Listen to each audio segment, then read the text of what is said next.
Good morning. Good morning. How is everybody this morning? Wonderful. I've got a wonderful, busy Friday planned. So, Wow.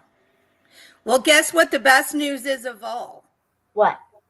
I read the instructions and we're live on Rumble. Hey, all right. I thought maybe you were going to say they outlawed transgenderism. No, I wasn't going, but that might be nice. I think there probably are some laws on the books that would actually make that not happen, but people, they only follow the laws they want to. People, the world's full of them. Yeah. And so full of them for some people. Yeah. So it looks like we're going on Rumble. So welcome, everybody, this morning. We're so glad to have you. And Dana, our regular viewer. Good morning, Dana. How are you? So we have a pretty good show this morning. We have Edmond chiropractor, Dr. Wes Hill on. We're going to pull him in just a second here. And Wes is... oh my gosh, he's so knowledgeable about everything. And Michael, you've known him longer than I have even. So you want to give him some more props before we pull him in here? Yeah. Well, Wes is, Wes is the best when it just Wes is the best. Yeah, he really is. He really is. When, like you said, he's so knowledgeable. I mean, he's just a awesome outdoorsman, chiropractor, natural health. He just my kind of guy when it comes down to just living as a real American, and he's so helpful, and he's just I do want to give Wes some recognition, and I'll wait till he probably gets on with us, but he was instrumental in our lawsuit with against EPS for the vaccine discrimination. Wes was instrumental in that lawsuit. He was very behind the scenes. A lot of people didn't know that Wes was involved in that, but he was. So interesting. So let's bring Wes in. Good morning. How are you, Dr. Hill? I'm great. How are y'all doing? We're excellent. So good to see you this morning. Y'all as well. So Michael, I don't know if you heard, was bringing you on with some really good information that the rest of us should know about. So Michael, you might just say it again, and let's have Wes respond. Talk a little bit about that. Well, I do want to give Dr. Hill some recognition because he was very instrumental in our lawsuit against Edmond Public Schools for the whole vaccine discrimination. In the very beginning, there were so many parents that were just upset, and everyone was trying to figure out what to do, where to go. Wes kind of organized everybody into one place. We all met at his clinic.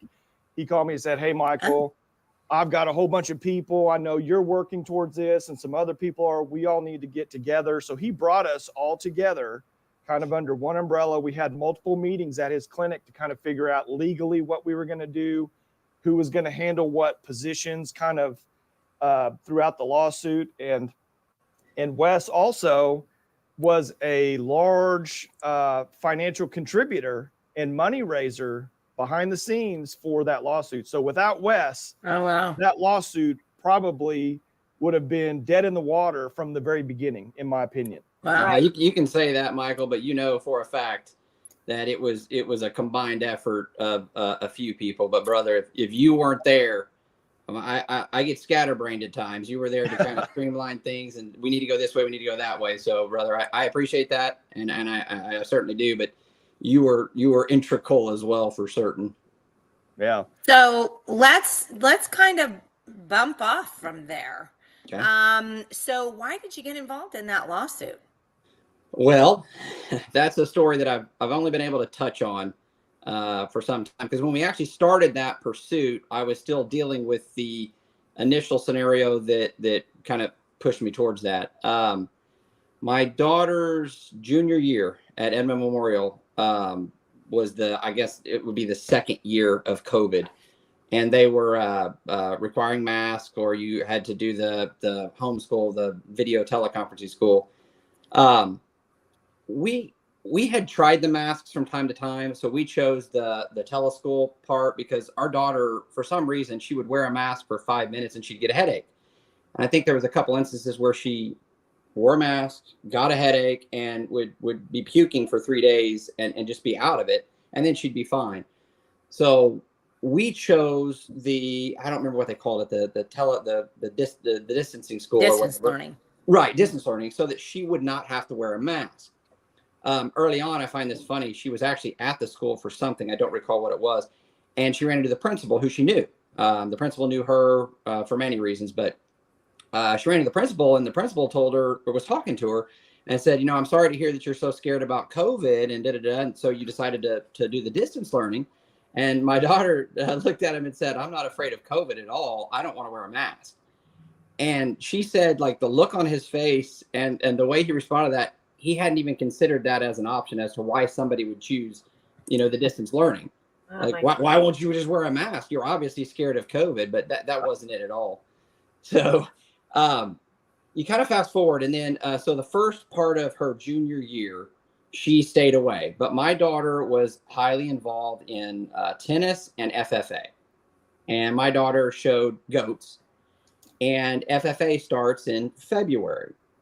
So her junior year in February, I think it was her junior year, she the teacher was a bit of a COVID-idiot, and when you were showing your animal, you had to wear your mask.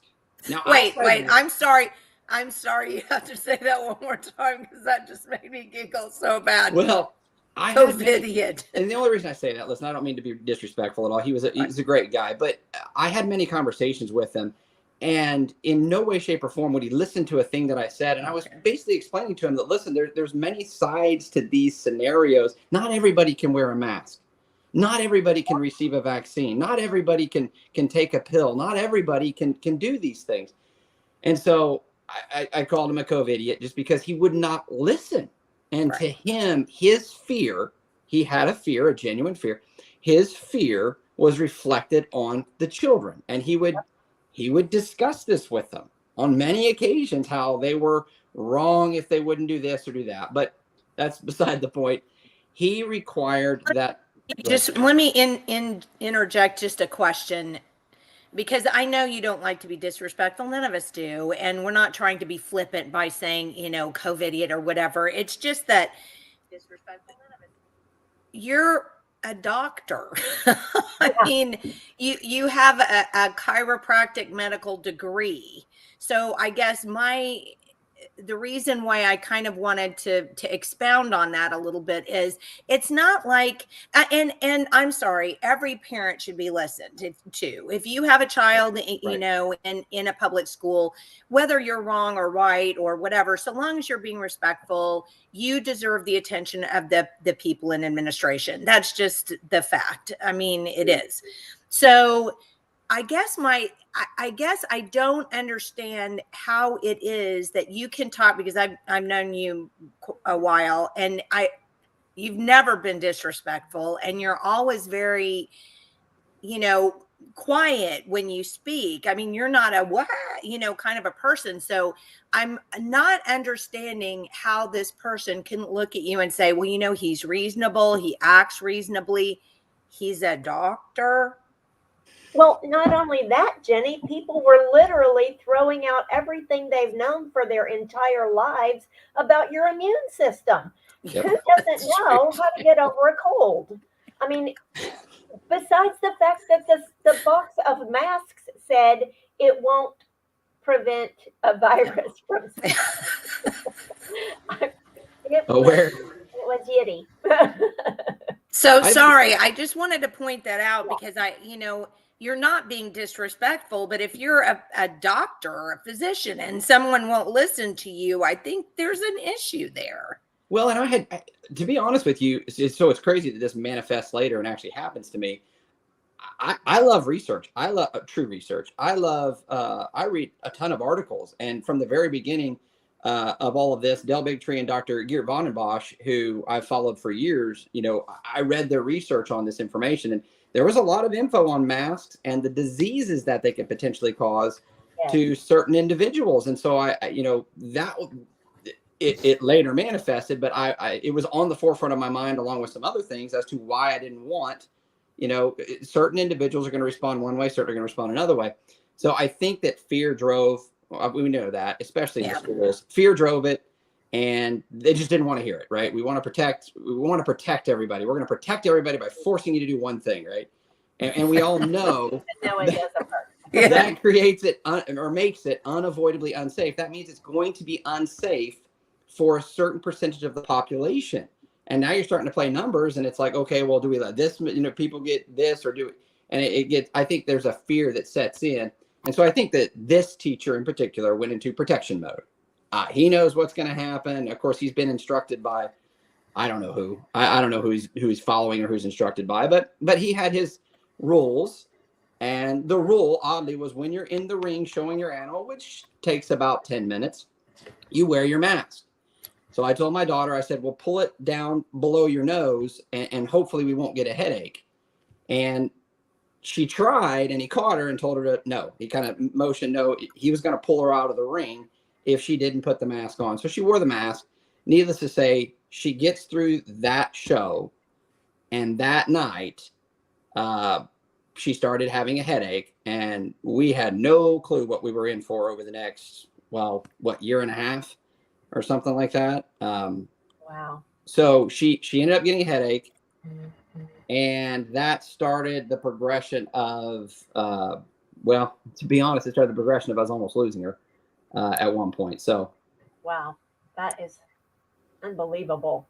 Yeah. So talk a little bit then about what happened after that, because I think, you know, for everybody to understand your journey here, to find out that you ended up banging your head on a similar wall when you get to OSU is so crazy. So yeah, continue with the progression of what happened.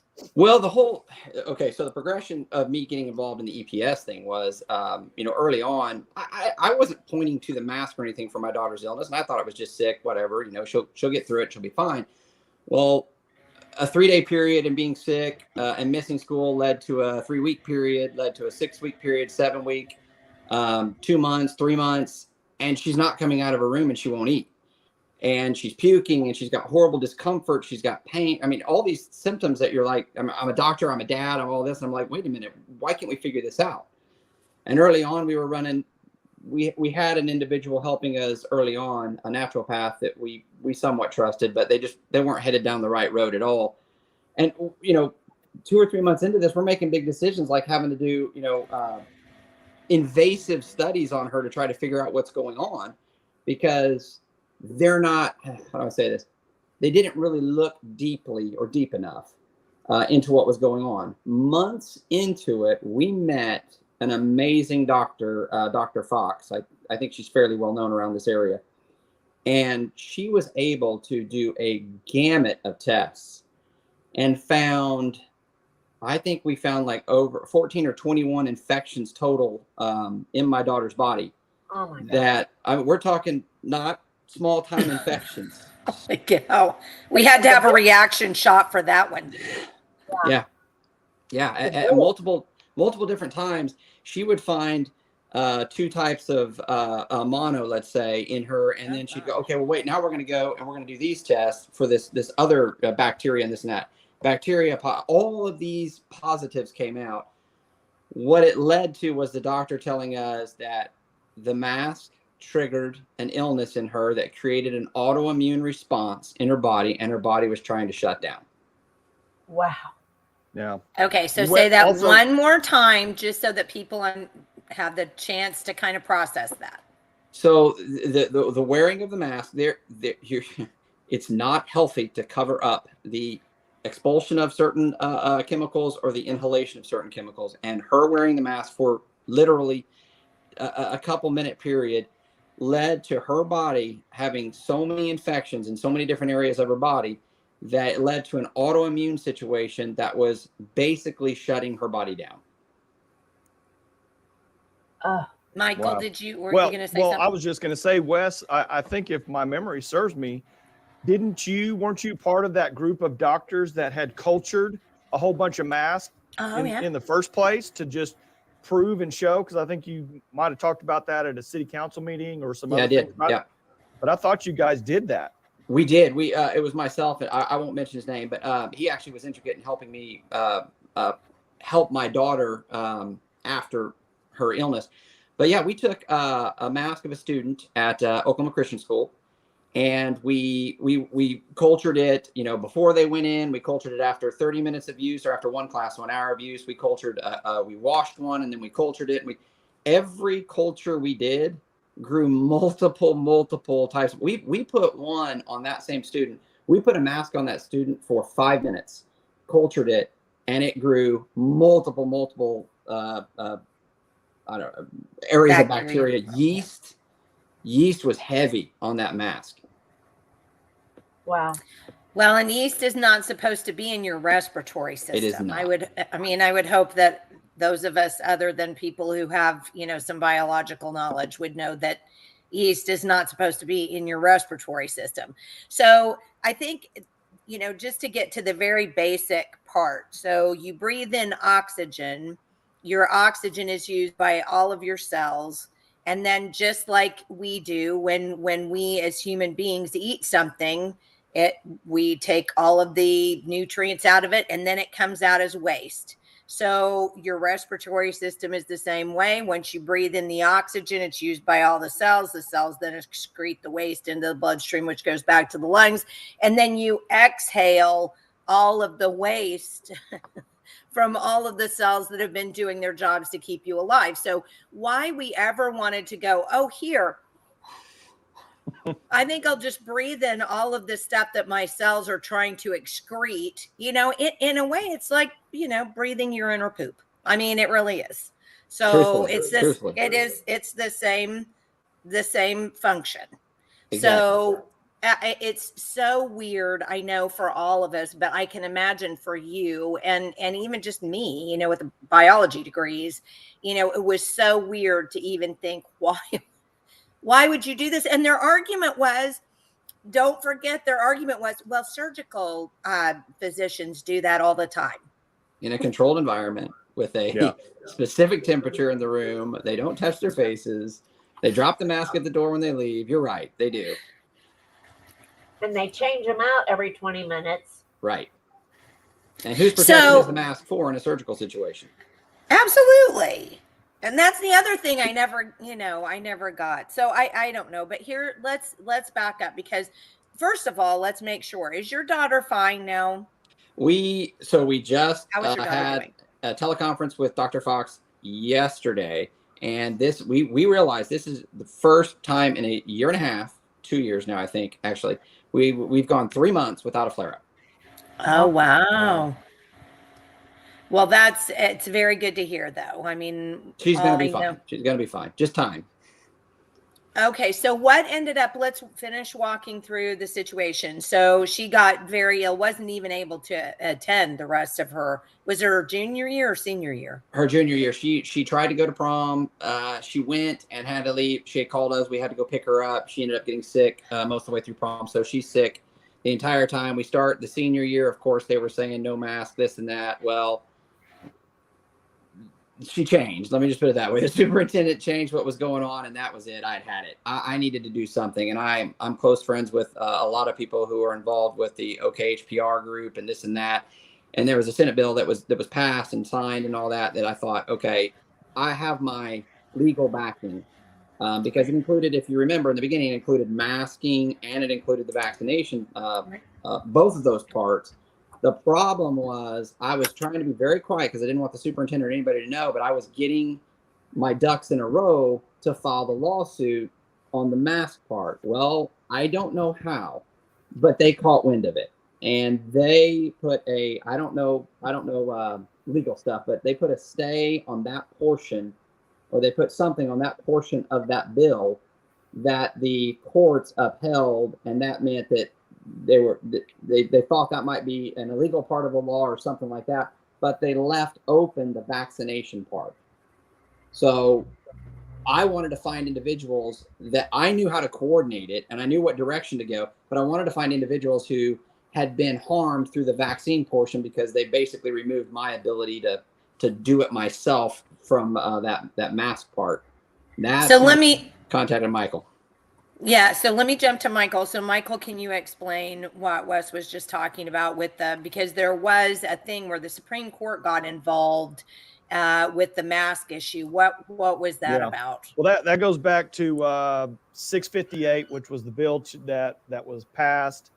I think OKHPR was instrumental in writing that bill, and it basically kind of protected the mask side and the vaccine side. There was a group that challenged the mask side, and I cannot think of it. I think it was some type of medical group or organization. They challenged the mask side of it, and Dr. Wes is right. They did get awarded a stay from the Supreme Court on that particular piece, but the vaccine passport side was not even mentioned in any capacity in that lawsuit. So we just met because initially it was kind of right at the same time. We were kind of debating, do we do mask stuff or do we do mask and vaccine? Do we just do the vaccine? And we just made the decision at that point, kind of during that first meeting, to just, because there was already a controversy on the mask side, we felt like we may lose the whole thing if we try to bring both of those together. So we just basically decided to just go 100% on the vaccine, and that's it. Okay.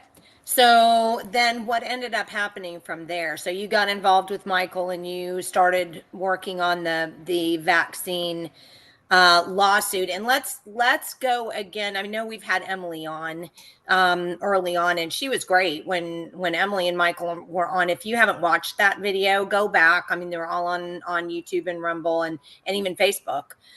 Go back and find that video, and they talk very in depth about the lawsuit. So if you don't really know or understand what's going on, that's a great primer for you to kind of get up to speed on, was that video. But Michael, you want to go ahead and talk just basically about, what happened there and why did you guys file the lawsuit in the first place? And then after that, Wes, tell us why was it so important? I mean, I think it's obvious. I mean, if your child is harmed by something, you turn into a papa bear and a mama bear, and you're just, you want to go get him. And I get that.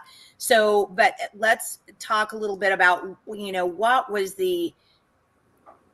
had you been involved before on something else, or did this just, really light that fire under you? So let's go there after Michael, you talk about, the bottom line. I'll say there. Along Wes's lines, I got completely involved. I want to tell this real quick, because when the mask was instituted, my 6-year-old son was actually in school at that time. He wasn't homeschooled then, but he inhaled something from the mask, and he lost his voice. It affected his voice for months. And it's years later now, and he still has issues. So that was my initial fire to get into this entire thing, was the mask. And so anyway, so I was wanting to sue the school system at that point because of that mask, just because of the violation of our rights and the complete disregard of science. And I mean, I know Wes was probably giving them a whole bunch of studies, and I know he was showing them the cultures and everything else. And there was a lot of people that were doing that, and we were just completely disregarded. So I was already pursuing legal means to do something. And probably at some point I spoke to Wes, or Wes knew or found out that I maybe had some legal connections already that were willing to take the case, because so many attorneys would not take the case.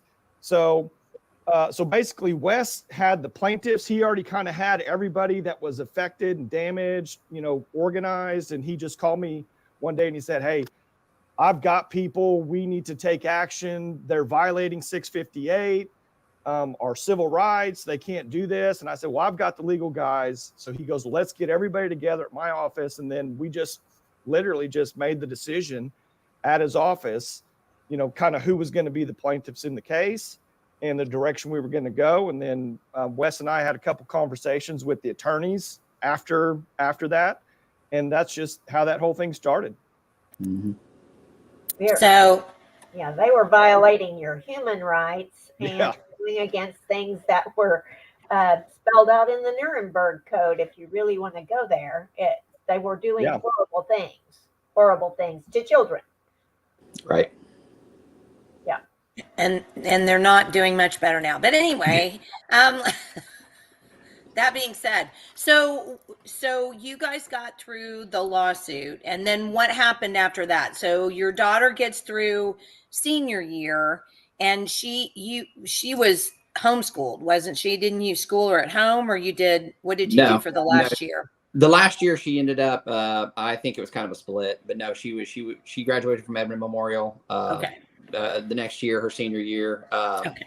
And she graduated. And once she graduated, we kind of thought at that point, a lot of us thought that this was all not over with, but we thought that some of the ignorance was done because the lawsuit, we had already, I think we had won on appeal once already. And you just kind of figure, okay, you think and hope that people are paying attention. And paying attention to the fact that the 14th Amendment was, interfered with when it came down to these things. And so you're planning for the next year. My daughter's going to college. She's wanting to go into veterinary medicine. So she got accepted at Oklahoma State. She finished with high, GPA, all that stuff. She did fantastic. And so she gets to go to Oklahoma State. And we had, through the sickness and all that, we had every exemption you could imagine. Even the first year, her junior year, the end of her junior year, there was a different superintendent in Edmond. I had many conversations with him, and he was willing to listen, but not willing to listen, if that makes sense. He would give me a shoulder to cry on, so to speak, but he wasn't listening to a thing I said. But he did give her the last day of school. He told me he put her mask exemption on his desk the last day of school. No. Said, wow. Yeah, it said she has exemption if she can return, and I was like, okay, thank you. But my goodness. So we fast forward to her going to college, and we were told by the Oklahoma State University that there would be no, mask mandates, nothing like that. Oklahoma State University was open. Well, the other big college in Oklahoma didn't do that. They were masking. So Oklahoma State University had a major increase in freshmen. So because of this, they decided last second to change their policy. If somebody tested positive in a class, then you were to wear a mask for a 2-week period. And that was that. So my daughter shows up to her first day of college and is told this because she didn't have a mask on. She's got her exemption. She has everything. And the professor of the first class said, "Hey, you've got to wear a mask. There was a positive case in the dorms," and so on and so forth. Oh my gosh. Right. So here we go. And my daughter says, I can't, I have these, this is what got me. I have these exemptions, and they said, "We don't accept exemptions." You got to love that. We don't accept exemptions. We're all inclusive here at the university, but we don't accept exemptions, medical exemptions. And just go, just go home, go back to your dorm, and come back to class in 2 weeks. My daughter kind of was taken back and said, well, there's an online option, right? No, there was no online option. She was her first semester of college. She was to go to her dorm for 2 weeks, fall 2 weeks behind because she had a medical exemption for a mask. Because someone in the dorms, not the classroom, not the professor, nobody, someone in the dorms tested positive for COVID. For coronavirus, which could be a cold. Yeah. We all know how let's say how correct all the testing has been, right? Oh my goodness. But come on, science, science. Right. Yeah. Which science are you paying attention to? Right. That was always my favorite part about that, when they go, science, believe the science, and you go, trust the science, Jimmy. oh, trust the science. Science. Don't forget 2 weeks to flatten the curve. Don't forget that BS. Right. By definition, 2 science weeks. is never settled. So how do you trust it? I don't understand. But anyway, Oh, and actually, that's a good point too, for sure. Yep. What they mean is shut up, please. Right. Well, shut up and do what we say, please. Exactly. well, the term, if you think about the term, that what we use nowadays for science, and I'm not knocking the community or anything like that, but what we use nowadays for science is called peer review, right? Doesn't that just mean more opinions?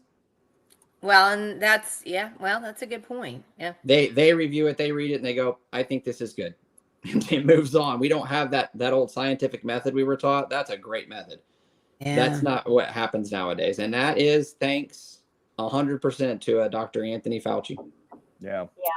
Dana just posted pseudoscience, protect everyone else, blah, blah, blah. Which is True. exactly, nailed it. So here's so your daughter ends up getting there, has her exemption in hand, has been through all of this illness. You guys have just been run through the ringer, and they say, go back to your dorms and stay there for 2 weeks because you're the problem because you don't want to wear your mask. So what did you do after that then? So what happened? Well, at that point, I knew exactly what to do. Michael introduced me to a gentleman who handled the EPS lawsuit, and this guy is a patriot. He is an incredible individual. I also think he has connection with Oklahoma State. So I contacted our attorney immediately for the EPS case. I contacted him and just said, what do I need to do? Like, this doesn't make sense to me. And we're getting deeper into this, and it seems like we're not getting anywhere, if that makes sense. You know, my daughter's now been told to stay home for 2 weeks for her first semester of college for something that she didn't do. I mean, it's not her fault. She's done nothing wrong, and just stay home for 2 weeks and come catch up. So I contacted the attorney, and he was on attack. So what ended up happening? Did he send a letter? Did you have to file another lawsuit? What ended up It being stopped the just outcome short. there? Luckily, it stopped just short of a lawsuit. We did letters. We had to communicate back and forth. My daughter went to her first day of college almost a month into her first semester. Oh, for Pete's sakes. Hey, she's on the honor roll. Oh, good for her. Yeah. I had tonsillitis the first 2 weeks of one of my college semesters, and it was a nightmare catching up. It was. The first 2 weeks are so hard. Yeah. What got me was they literally never gave her the option of remote learning. It just didn't exist. They stuck by the entire, no, you just wear a mask or just wait. And I just don't, when you're paying for your education. Exactly. I don't understand. Like, okay, have your laws, have your policies. We don't have to sit here and debate but you've got to be, what happened to having to have ramps for the handicapped? What happened to accommodation? Okay, this individual has medical exemption, has a history of true issues, right? I don't care what you think they came from. It doesn't matter. They have their medical exemption. You've got to give them options, and they didn't. Their only option was go home and come back when the quarantine's over. Well, what do you think happened? I think it was of a 14-day mask scenario in that class. What do you think happened day 10? Someone else tested positive. Someone else, yes. Yeah. So did they give you back your money for that month that she missed? I wish. No. Jules. They probably should.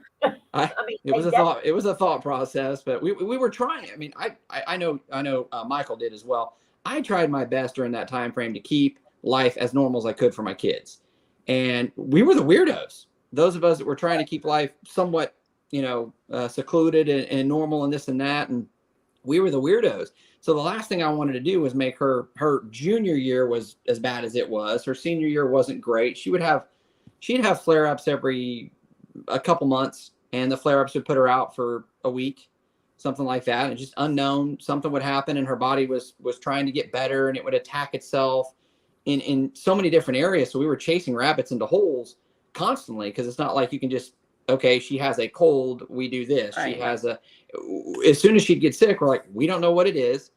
We've got to start at point A, then go to point B, then C, then D. And this happens multiple times a year. You're running the gamut of tests. She had 7 to 10 vials of blood taken multiple times a year to be tested for things, because she had to. They had to run the gamut of tests every time she had it. So, you'd think that they would pay a little bit of attention to it. I thought the schools would too, the high school would, but I mean, my biggest part, and I think Michael and I have talked about this, they just ignored me. I'm showing them the test. One individual in the city council, well, 2 in particular, I gave them every study. They would ask for studies, and I would say, I'm kind of analytical. I'd say, how many studies do I need to provide for you to get you to see, so on and so forth? And they would say, one of them said 10. So I provided 25. Wow. He then shot me back with, this is not science. No joke. Oh my God. These were not science. And these were studies that were published in your highest of publications. And so you're being ignored. You're being ignored. So now here we are at the college level. We're being ignored and not accommodated. You could even, during that time, you could even show people from, like they would refer to the CDC. You could show people CDC stats. Yeah. And they would still not believe what you said. They believe what the person on TV told them the CDC stats said. And that's an absolute fact, because I did that a lot, because I was mayor in Luther during all of the COVID stuff. And I would put a study out there. I would show what the CDC or the Oklahoma Health Department would say. I would use their own numbers, and they would call me a science denier, or, I would get some kind of horrible pushback. I know. And you're like, just because somebody said, some talking head on television said it, and then nothing else was right over that. But what I wanted to get to, Wes, was you said something about, disabilities, and don't we have to have ramps anymore? And isn't there something, don't we have to help people with disabilities? Let's just say it like that. Well, we now are living in a time where we have protected classes. I don't know if you would agree or not, but we don't look at a group of individuals as, people that need to be helped because they have physical infirmities or mental infirmities or something specific and concrete.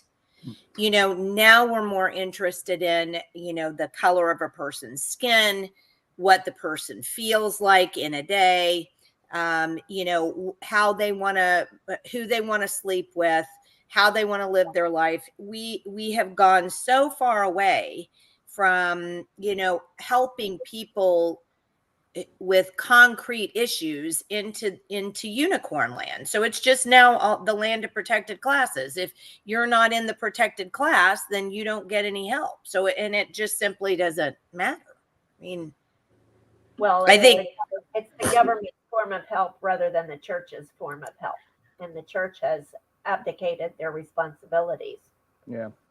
Well, and I think that's, definitely the case. So, Wes, what ended up happening at OSU? Did she get to the point where she wasn't being forced to wear a mask? Well, we actually were able to, with the help of the attorney, we were able to have the entire policy removed. Oh, good. Okay. Oh, nice. We weren't going small potatoes on this one, because I knew, and Michael knows, through the EPS thing, they're not going to stop. and no amount of right or wrong. So I asked my daughter, I said, hey, we can take a stand for just you, or we can take a stand for everybody right now. This may reflect bad upon you. And I'm telling you, my daughter was like, just go, just get it removed. And so she didn't go back until it was completely removed, because she knew she'd go back for a day. Someone would test positive. And here we go with the whole thing again. So they kept telling us, get us a letter, get us this, we'll do this. Like I said, it took 3 weeks. And the attorney was very poignant about, you have a short period of time to figure this out. And they instantly told us, we understand, we get it. We're looking into it. We're going to make accommodations. And it took them 3 weeks after that to even finally just say, all right, we're done. Oh, wow. Really? Even 3 weeks after. They hem-hawed, and what we were slow told. roll. Right. Yeah, they try to outweigh you. Yeah. Well, they honestly, y'all, I don't think they knew what to do. They were up against the legal battle, and like Michael, who across the country, what other school district, can you imagine if every single school district filed the same lawsuit we filed? Yeah. Right. None of them would have been lost. over. It would have been over in a very short amount of time. None of them would have lost. So I think what happened is now you've got this university who's like, wait a minute. Yeah. We're now dealing with this attorney who did win, and in fact won the first appeal. At that point, the first appeal, he won against Edmond Public Schools. We're not going to win this. But then they've also got the government, which they accepted money from, telling them, you've got to do these things in order to keep that money. Well, what are they going to do? So I think, Jenny, more than anything, it wasn't a what's best for this patient scenario, what's best for this person. It was a, how do we CYA and still save face? How do we keep the money? That's the thing. So let's tell everybody, in case they're not aware. So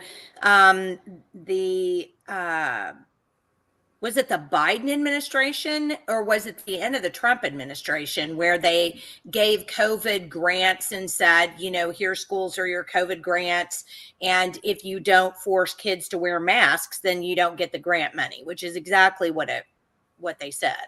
I think it was Biden, wasn't it? Yeah, I think it was. Yeah. Yeah. So it was very early on. It was one of the second or third distribution of money, I think. Yeah. So it wasn't even. It wasn't about, well, we want to help these kids like yours, who can't wear a mask. It was, we want to figure out how not to get in trouble while still being able to get our funds. Correct. So how is your daughter doing now? Where is she in school? She's good. She just finished her first year at Oklahoma State University. She's on the honor roll. Like I said, we just had our first 3-month period where there had been no flare-ups. I think that the dorms there may have had something to do with some of the flare-ups. So we're getting her out of the dorms. She's in an apartment now. So she's doing. Sorry. It happens every time. I'm actually at the lake house with my daughter. So hey, stop, guys. So she's sorry. She's doing great. And so things are good. And the doctor told us, the one that figured everything out, she told us, listen, it's going to be a long haul.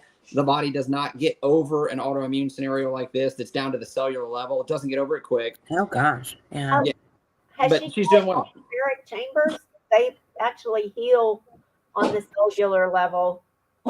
We've tried. So actually, crazy enough, with my daughter and I've had a chiropractic office for 22 years in Edmond. We started up a functional medicine office. I built a new building, started up a functional medicine office next door, geared towards anti-inflammatory, geared towards a lot more of the stuff that we learned through Dr. Peter McCullough with post-COVID, and through my daughter's how they handled her case that was going on as well. Well, Wes, would you tell everybody where the clinic is and talk just a little bit more about that? Because I need to go. I need to make an appointment.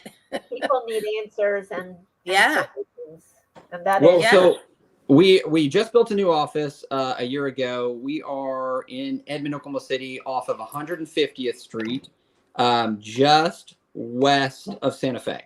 So what's the name of the clinic? So my office is Hill Chiropractic. The clinic that we started is 405 Health. 405 Health. And we've recently had multiple patients use and utilize Dr. Peter McCullough. I know most people know who he is. He put out a protocol with red light therapy, supplementation, and certain things for I guess they called it long COVID. And we've had long COVID patients. We've had, I'm going to say a taboo term, we had vaccine injured patients come in and utilize this same protocol. And every one of them that has come in has improved. So I'm going to go out on this limb with you here in the vaccine injury issue.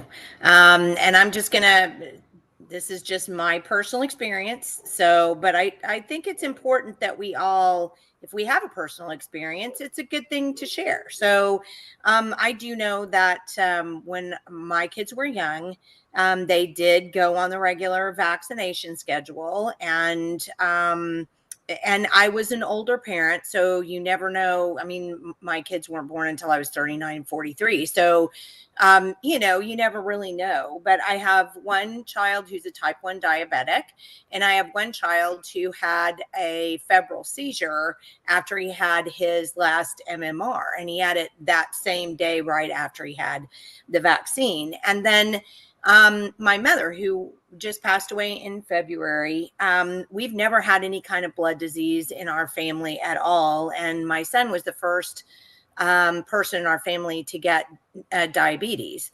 That's never been in our family either. And my mother showed up with bruises all over her legs, and long story short, ended up bleeding into her brain, and she passed away. And she was a philanthropist, and she was constantly working, and worked actually for any organization that would stay open during COVID. And so she got both COVID vaccines and she got a booster. And she ended up dying of something that's never been in our family, that was a blood disorder, that took her in about a week from the time we started seeing bruises on her body. So, you know, I think that people have different systems.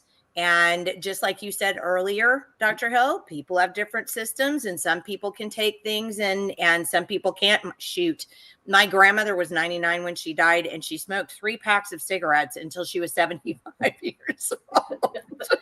And she drank like a fifth of Jack, like every other day. So, I mean, you know, people's systems are different, but I think what you've said, and I'd like to kind of hear you expound on, especially as a functional medicine doctor. What happens when our systems don't follow what they're supposed to? Now, how do you mean, Jenny? Well, I mean, I think not every system is the same. So some people will say, you know, I took vaccines, you know, my kids all took vaccines and they were fine. You know, we never had any problem with it. Some people took the COVID vaccine and haven't really had a problem with it. But I think you would agree that just because some people didn't have a problem with it didn't mean there wasn't a problem with the vaccine in general. And that doesn't mean that vaccine wasn't a problem for other people. Well, and a vaccine. And then there's that. There's the science behind that. Yeah. Let me use an example, actually. So Jenny, I'm on the opposite spectrum as you. For over 30 years, I have been an advocate for parental choice. I chose.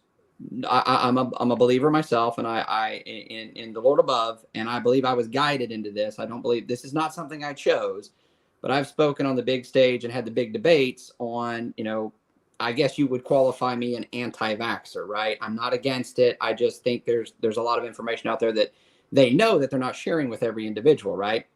Well, my daughter, neither of my kids is vaccinated. And yet both of them graduated from public schools.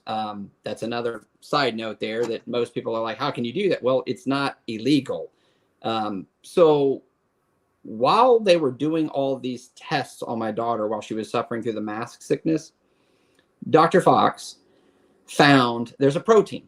There's a specific protein that they have done many, many studies on that for some reason interacts with thimerosal and some of the other ingredients that are in vaccines that tends to give that child a much higher risk of autism when it's turned on, when that protein is turned on. Now, the reason I share that, number one, is that validated, my decision for my daughter. Now, your kids may not have that protein, and you may want them to have that protection from the vaccine or something. But for my kids, the makeup, the genetic makeup of every individual is obviously different. So some of us, have we can drink the fluid and everything's fine. And then there's other ones of us that will drink it, or we can't eat bread. And then some of us can. Well, if we just qualify everybody, well, everybody can eat bread. We've now left out a huge portion of society. Right. So how do we get to the point where people can understand that? And it's not because it's, and you and I were talking about this earlier too. We've gotten into a position as human beings where we scream at each other instead of listening and having a discussion. And, there are so many people who, when you say, even the term anti-vaxxer, let's stop and think about that for a second. That's a pejorative. It's meant to be a pejorative. It's meant to be you fill in the blank, you anti-vaxxer, it's meant to be something ugly. And so if you stop and think about that, so I didn't know any better, frankly. I hadn't studied up on vaccines, I'm sad to say, when my children had them. And then once, my youngest son had his seizure, we didn't vaccinate him again for anything, and he's fine. So how does it become, the Supreme Court has agreed in parental rights that the parent has absolute right and authority over that child unless they're doing something deliberately to hurt them. So how is it that we go from parental rights to, well, you have the right as a parent to be able to bring up your child the way that you see fit. And that includes medicine, correct? Correct. So how did we get from that to anti-vaxxer? Governmental money. Yep. They want the money more than they want parents to have the right to say. The schools are the same way. And again, I'm not trying to be negative here, but are your hospitals run by doctors?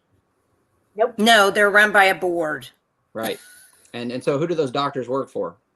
And who pays the board, and who makes the laws, and who does all that? Well, there was actually just, a small tidbit of what goes on.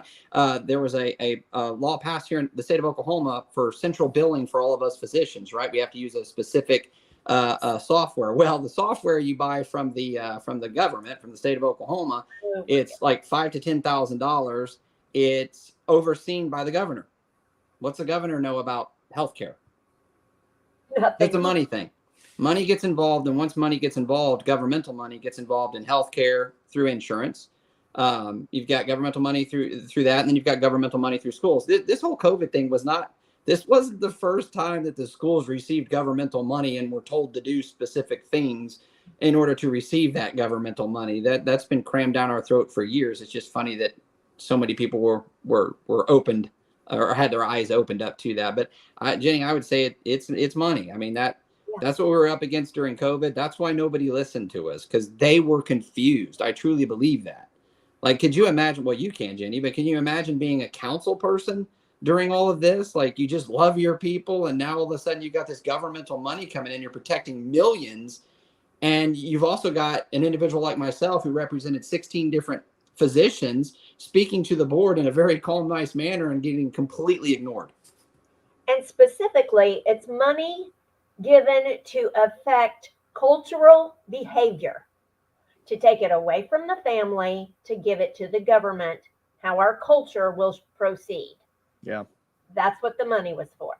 Well, haven't you seen in the past the cases of parents? This is when I first started kind of questioning things when it came to vaccine. And I don't want to get on a tangent with the vaccines, but there's many cases where you have a medical facility that sues a parent because the parent won't administer a specific, a medicine or vaccine or something like that. Vaccine, yeah. And they win. Yes. Well, no, that's that. That's Yeah. very true. And I wanted to make a comment too, because I've actually wrote an article for the Federalist about vaccines in general, but then specifically about cervical cancer vaccines, which just do some research on those before you give any of your children that particular vaccine. And I'll link my article in where I've done a lot of research on it. And I'm a cervical cancer survivor, and I still don't want you taking that vaccine. So we've talked a lot about that. Oh, the one thing I did want to say is, here's where I think we're getting into real trouble. We just talked about the term anti-vaxxer, and that it's a pejorative, you anti-vaxxer. So what happens when you demonize something? When you demonize something, then just because people are who they are, and people are the way they are, because don't forget, we tend to be sheep and we move together. And how did the Holocaust end up happening? Well, Jews were demonized, and then look what happened after that. So you had some really evil people that were involved, and then, just destroying an entire race or an entire group of people. But then there were people who, didn't feel like they could do anything, or, just tried to put their head down and not pay any attention so as to not get involved. We have got to be so careful about allowing ourselves to get into a situation where we either hear demonization of other people and we just kind of tend to go with that. We've got to start researching stuff for ourselves and quit listening to people. And we really need to get to the point where once we hear somebody start being demonized, then immediately we think what's going on there, because they're trying to get me to hate that person, and I bet there's something wrong there. So I think you would agree with me, Wes, that's research is everything. And listening to people just because they say something is really not a practice we should do as human beings. I wouldn't disagree at all. The problem with that, though, Jenny, is in the information age, you've got quick access to proper information and quick access to improper information. And For sure. both of those are being shoved down our throats. It's Right. not just improper information. Sure. I think we get caught up in that a lot. I myself, I know how to look at a study and I know how to analyze it. I know how to look at things here, because nowadays, a lot of individuals are very good with words, and they love to put word vomit in studies and in this and that. You're attracted by the title, the headline. You're like, okay, there you go. Boom, I'm going to share this. It's good. But if you actually look at the article and maybe even look up some of the annotations that they have, at the bottom of where they gathered their information, you start to realize this person's not as intelligent as you think. So that they have an agenda. Yeah. Oh, 100%. Peer review, right? Let's enter peer review in again. This was peer reviewed by 20 people. Nobody looks up those 20 people, but if you looked every one of them up, they're sponsored by Pfizer.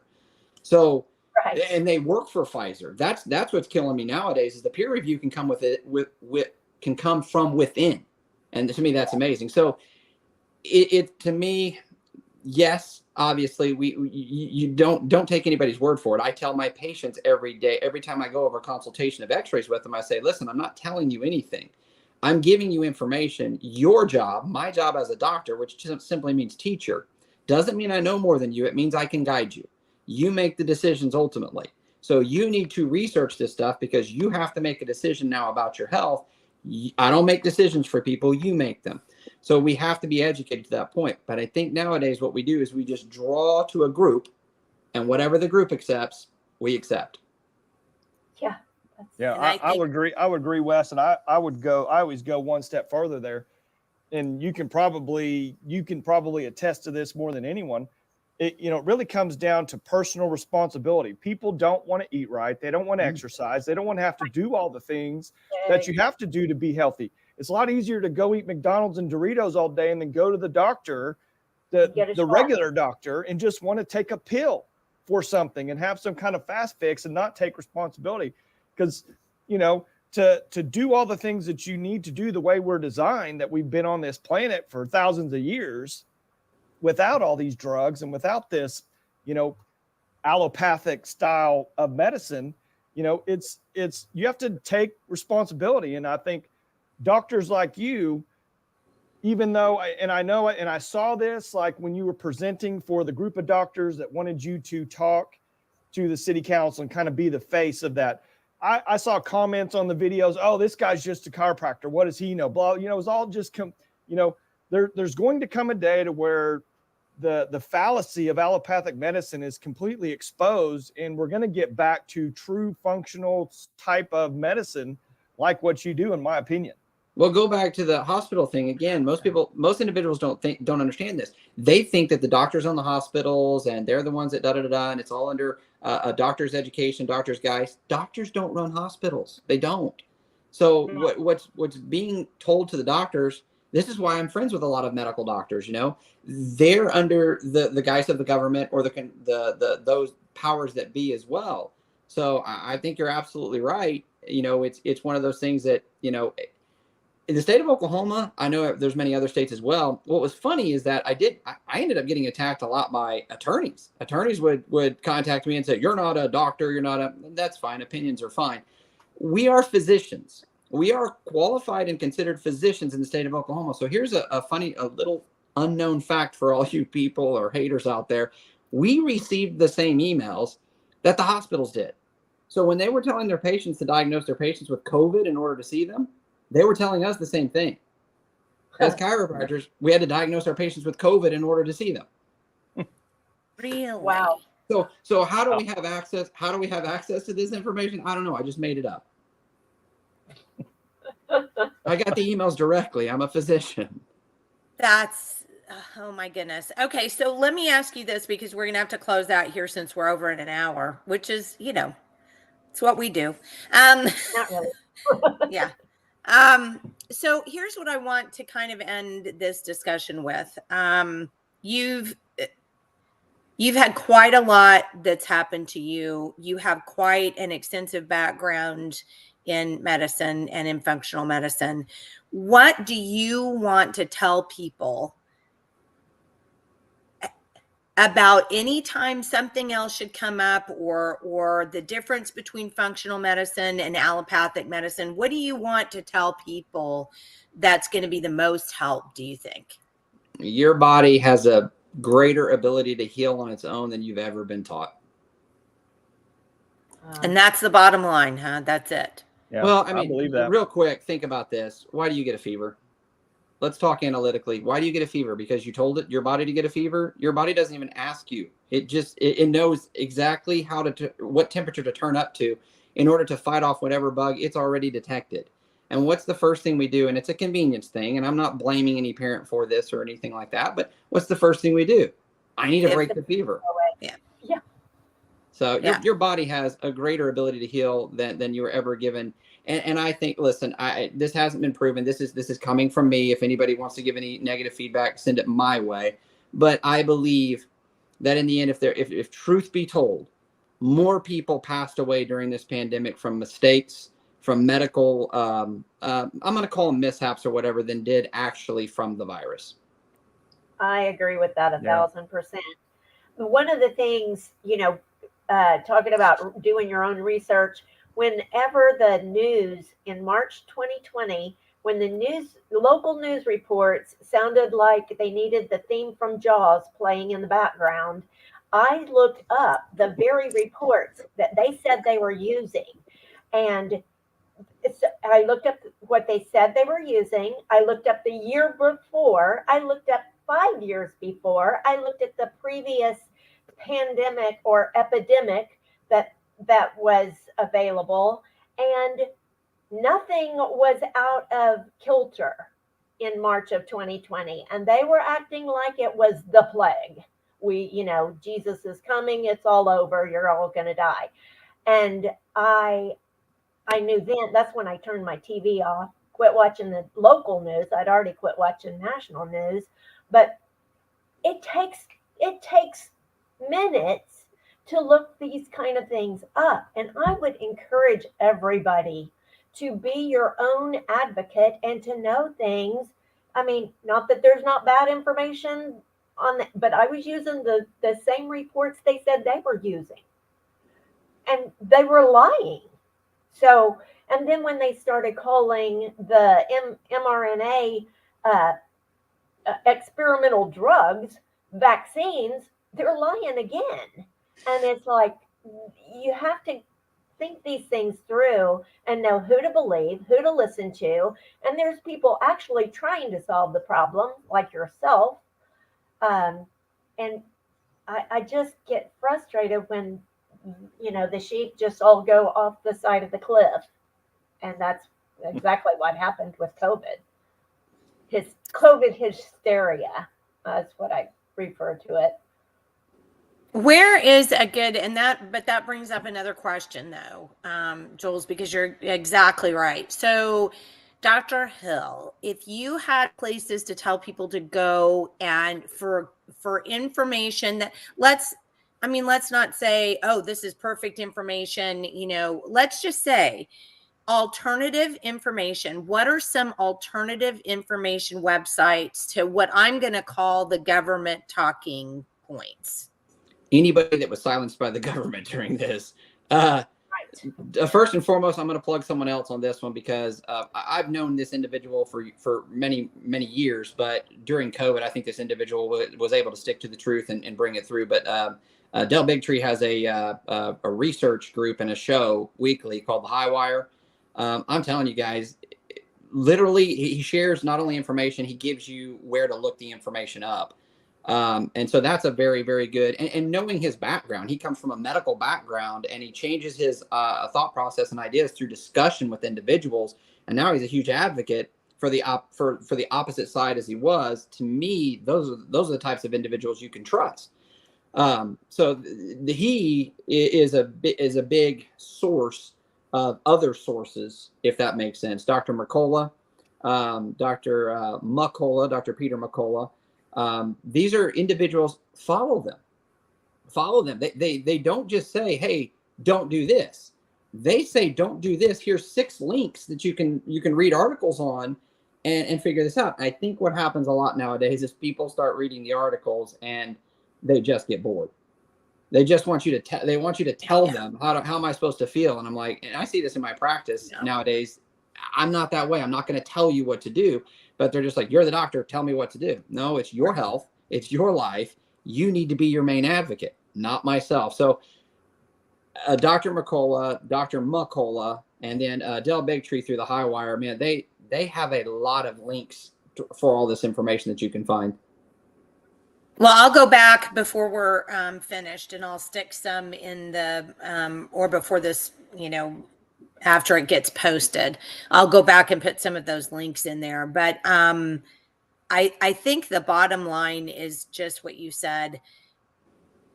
We've gotten to the point where, and I blame technology. I really do. I blame technology.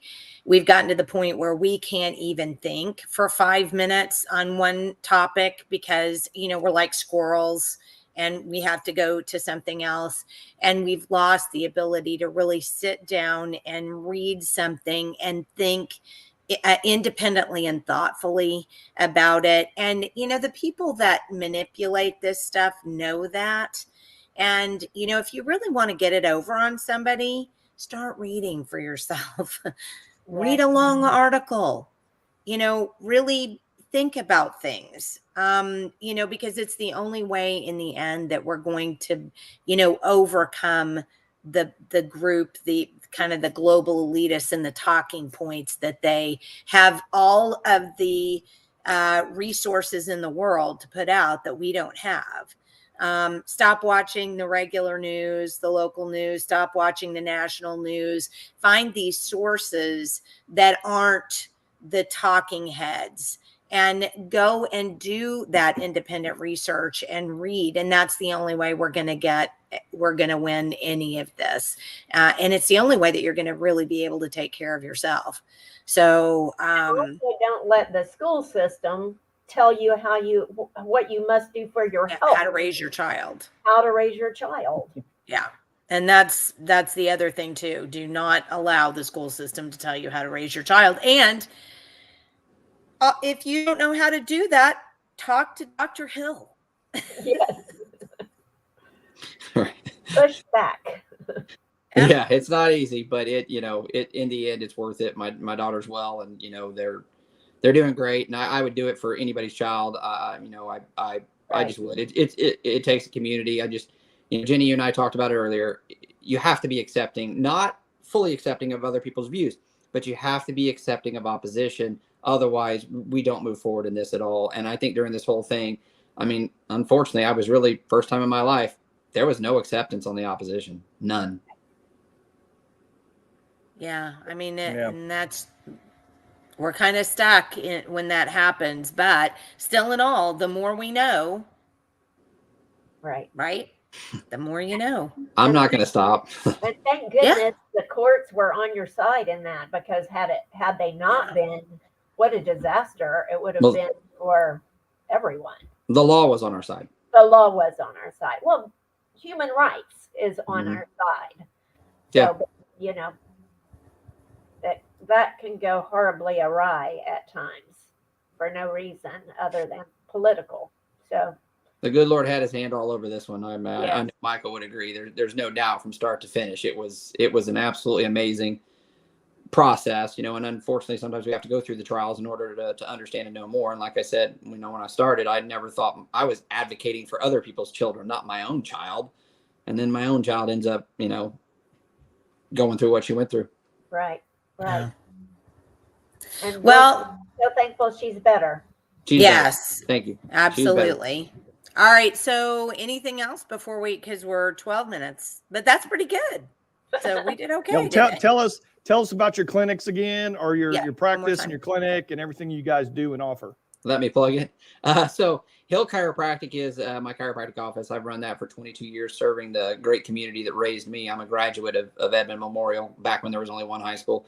So I get to serve that great community. And then recently we decided, through my own struggles with Lyme's disease and my daughter's struggle with what she went through, we started up a somewhat functional medicine clinic next door to it, where we use red light therapy, supplementation.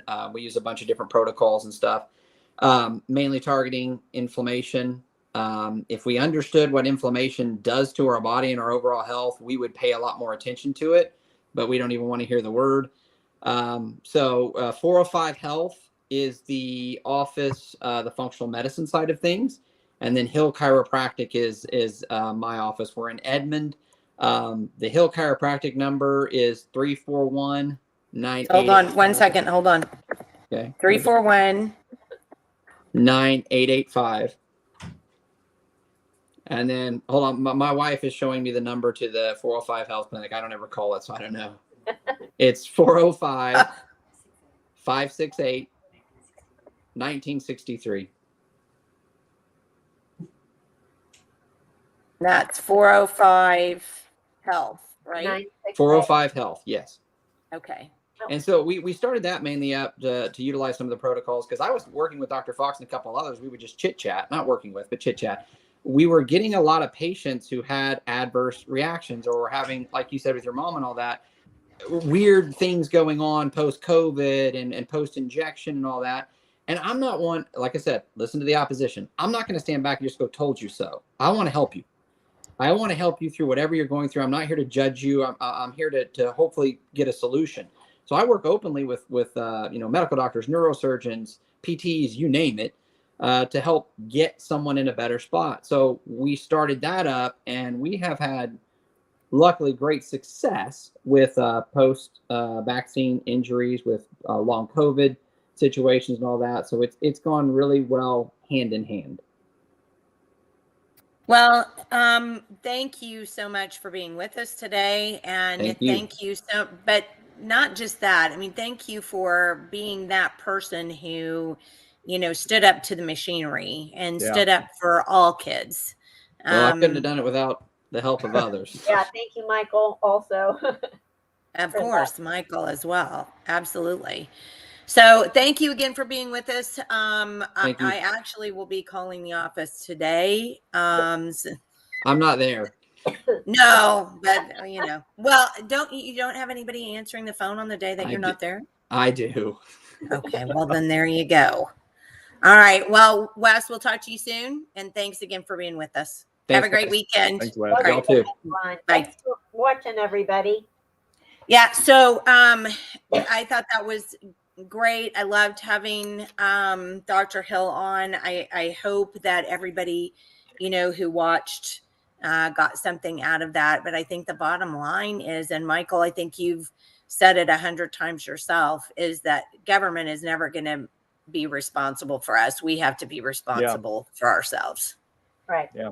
Right. And that's just the bottom line. Yep. And I want to say, and we can probably do sometime when we do a show on open records and some other stuff. I do want to tell parents that my kids, my first son, he had a bad reaction to a vaccine during one of his first rounds. The rest of my kids are not vaccinated. I have perfected the medical, the objection form for the state. A lot of people, they don't even realize that they can have their what is even, I can't even think of the right word. But anyway, that they can object to the vaccination. The opt-out? You mean an opt-out? Yeah, there's a word for it though. It's just slipping my mind. It's just right on the tip of my tongue. Their medical, their exempt form. So Okay. I have perfected that form. Anybody that wants to get a copy of my form that I send in for all of my kids that I have for 15, 16 years now, I'm happy to give them a copy of that form. They can look up the data that I have on that form. They can, add or subtract, however they see fit, to file their own.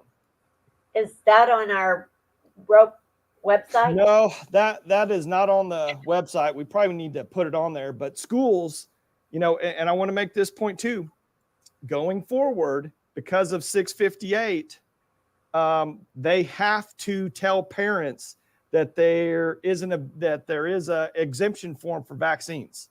In the past, they've never really had to tell parents that, it was always available to us through laws passed in the state here.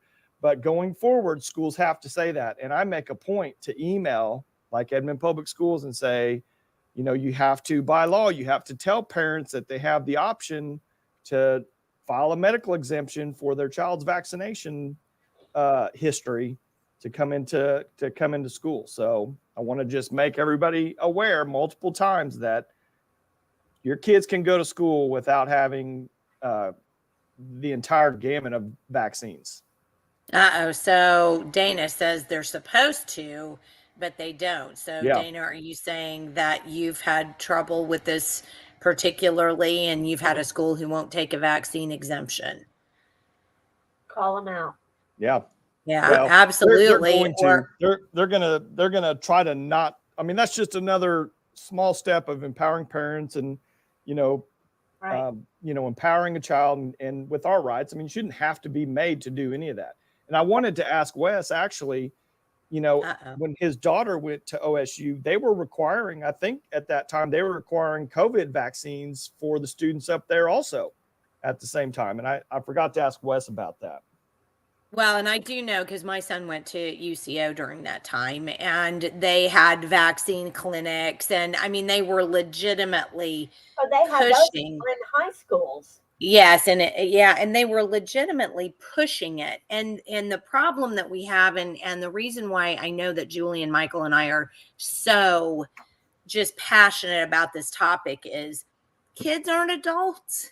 Yeah. Kids are susceptible to peer pressure on a level that adults aren't. I'm not saying adults aren't, susceptible to peer pressure. COVID. Yeah. COVID. So I'm not saying that, but I'm saying that kids are much more susceptible to it. than adults. And when they do that kind of thing and they push this on kids, the kids are like, oh, well, I don't want to be the only one in my class that didn't get it. I don't want to be the only one not saying anything. I don't want to be the only one. And it ends up, that's how these things happen. And we just have to make sure that as parents, we're telling our kids, look, buddy, be an individual, swim up the stream like a salmon, be an individual, give them the permission to do what they feel like that they need to do that's best for their body and their health and their, and their life. I mean, Yeah. Well, and people, one of the problems as far as the group think, people watch so much TV that they literally think that person on that TV that they watch every day is their friend that they can trust more so than their own ability, family members or family members or neighbors. I mean, Well, I'll reiterate what Wes was saying. Because Wes and I were in a lot of communication during this whole deal, and he would send me science articles. I would send him studies. We'd kind of go back and forth looking at them, because I kind of had a whole group of people for our lawsuit, going through all those preprints and all those different studies. And there's a big difference between some of those, how they're published and who they're published by. But Wes, he had just unbelievable, undeniable evidence of studies that went back 20, 30 years, all the way back into the 90s. He had studies like mass studies and different studies that the NIH and some of these other organizations were doing all these years. And he literally compiled all these. He would give them to these officials. He would explain it in a very simple, easy to understand manner. They just completely dismissed them because it was against their political agenda in some capacity. So, people ultimately, Julia, I don't know if those people really, I think they have their marching orders and they're going to stand by them regardless of the science, and they kept discounting Wes. Oh, you're just a chiropractor. What do you know? Yeah. And it was so aggravating because the data, the real science and data that he provided that was just spot on and had been tested for 10, 20 years compared to this completely BS CDC studies or whatever their guidance was completely fake. And here's the it was an OSHA violation for employers to require that their people wear a mask for more than 20 minutes. Oh yeah. I should show you one of the responses. I sent an entire OSHA guidelines to Edmond Public Schools and the city of Edmond about how, you have to test your employees. You have to do all kinds of stuff to make sure they even have the capacity to wear these masks for their own safety. So I sent an entire open records request because I wanted to see that they actually went through OSHA guidelines in order to mask their personnel. Well, you know what I got back? I got back answers from both of these entities that, we're not suspect or we're not subject to these type of OSHA guidelines. They don't apply to our, to our personnel. I'm like, give me a break. They only follow the rules when they want to follow the rules because they're government. Yeah. Well, and then I was going to say, oh gosh, I forgot I was going to say something else and it completely slipped my mind. But, so a lot of people forget, this was called COVID, was called SARS, CoV-2. Yeah. 2. Well, we had an outbreak of SARS in, I think it was 2013 or 14. And so the data, there were 10 years, of data there on SARS CoV-1. And they had done huge amounts of data. And it was absolutely shocking to me because I would go out and look up, all you had to do was type in SARS, not COVID, because they made up the COVID thing, right? To cover up for the fact that it was a SARS virus. And all you had to do was go out and look on the internet if you typed up SARS, and it was basically the same virus. And they had all these studies that they'd done, like Philippines. For some reason, there was a huge study in the Philippines about nurses in this Filipino hospital about wearing, masks during SARS and how it caused people. I mean, you could have literally found the stuff on the internet if you'd have gone and looked up SARS, but because nobody really knew it was a SARS vaccine or a SARS virus, because all they ever heard was COVID. It just frustrates me so, because we've become such a stupid society. And I'm sorry if I offend you, but that's the way it is. I mean, if you can't take more than 5 minutes to read an article, you're stupid. I mean, you're just being dumb. You're being lazy, Led. you're being led because you're being lazy, so what you get is what you get, and don't throw a fit. I want to show you something. Okay. You going to share your screen? Yep. Watch this. Maybe. Okay. Well, I got to click this one thing here. Okay. All right. Can you see that? Yes. Okay. This, I sent it, and this is the rapid test that was here in Oklahoma. This was what was authorized and what was used by the state of Oklahoma. This was the emergency rapid test. So I went in, this was very early on once I found out what these tests were. I called one of these clinics that the school was using. I said, hey, what's the test? They said, oh, this is the Sophia SARS antigen test. This is what it is. So I went right to Quidel's website. Quidel's the manufacturer. This is a Sophia test. So I went right in. I downloaded the actual insert to the test. This is the insert. It's 38 pages long. You can see right here after this intended use, the very first thing it says, this test does not differentiate between SARS-CoV and SARS-CoV-2. Right. That's the first sentence. You go down here, 2 sentences. Positive results do not rule out bacterial infection or co-infection with other viruses. The agent detected may not be the definite cause of disease. I mean, yeah. Yeah. So are you saying that? Yeah. So I don't know how to go back out of that. Let me hit that. Maybe that'll take it out of there. Okay. So then you go through that, and so I read every single page of that. It tells you how the tests work, what it does, what it doesn't. You go down to the end of that, and in the back, it's got 5 pages of appendix where it shows all those other bacterias and those co-viruses and all the other things, which is like rhinovirus, strep throat, bronchitis. It lists every single type of illness you could have is going to make that test positive, on top of blood, on top of cherry cough drops, on top of oh yeah, it's got an entire list of all the different things. And I took all that data, I took it to the school. I talked to the superintendent, I talked to the assistant superintendent, I talked to HR. They were all in a meeting. I gave them all this information. I emailed all the board members. I emailed this multiple times to the city of Edmond, to every one of the council members, to the mayor.